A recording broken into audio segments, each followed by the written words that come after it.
मुलींनो, हा video specially तुमच्यासाठी आहे, पण मुलांनो प्लीज तुम्ही सुद्धा ऐका, कारण तो तुमच्याबद्दलच आहे. तर मुलींनो, आपल्याला हे कधी जाणवतच नाही की आपल्या आयुष्यात आपल्या घरातला कर्ता पुरुष किंवा आपल्या घरातला पुरुष अतिशय शांतपणे कुठलाही गाजावाजा न करता किती महत्त्वाचा रोल प्ले करत असतो. अंगात कितीही ताप असला तरी दुसऱ्या दिवशी उठून बाबा नेहमीच्या वेळेस ऑफिसला जातात.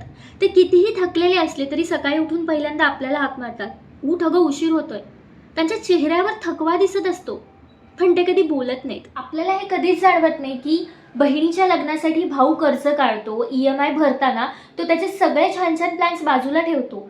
त्यालाही ट्रिप करायची असते, त्यालाही छान छान कपडे घालायचे असतात, त्यालाही एक नवा फोन हवा असतो, पण बहिणीच्या आनंदासाठी तो त्याचे सगळे प्लॅन्स बाजूला ठेवतो. आपल्याला हे कधी जाणवतच नाही की नवरा संध्याकाळी दिवसभराचा ताण जबाबदाऱ्या सांभाळूनही घरी आल्यावर पहिला प्रश्न आपल्याला विचारतो की तुझा दिवस कसा गेला. लग्न होऊन सासरी आल्यावर पहिल्या दिवसापासून कायम आपला हात धरून आपल्या सोबत असणारा आपला नवरा नेहमी आपल्याला म्हणतो, डोंट वरी, मी आहे तुझ्यासोबत. ऑफिसमध्ये कधी जास्त चिडचिड झाली ना तर थकून आपण म्हणतो की मी रिझाईन करते, मी आता जॉब करणार नाहीये, मी जॉब क्विट करते.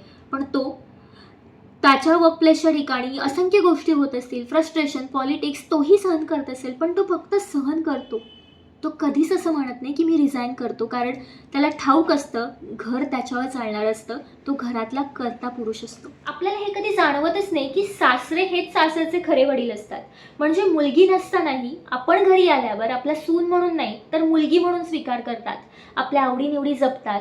आणि आपण कधी असे शांत बसलेलो दिसलं ना की हळूच येऊन विचारतात, बाळा सगळं ठीक आहे ना. आपल्याला कधी जाणवतच नाही की सासरच्या घरचा आपला दुसरा हक्काचा भाऊ म्हणजे आपला दीर.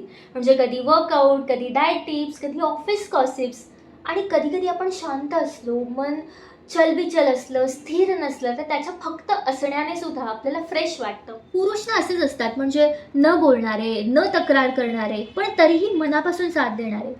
त्यांची ताकद आपल्याला दिसते, पण त्यांचा त्याग आपल्याला दिसत नाही. सो हे सगळं सांभाळताना आपण हे विसरतो की पुरुषही माणूसच आहे. या मेन्स्टेला आपण त्याला विचारूयात की तू खरंच ठीक आहेस ना, तुला काही बोलावंसं वाटतंय का, व्यक्त व्हावंसं वाटतंय का. आणि तो असतोच ना नेहमी खूप स्ट्रॉंग आणि ताकदवान. आज थोडंसं कमजोर बनायला काही हरकत नाही आहे रे, कारण मी आहे ना तुझ्यासोबत. Happy men's day to the all unsaid emotions and unseen strength. You deserve the best.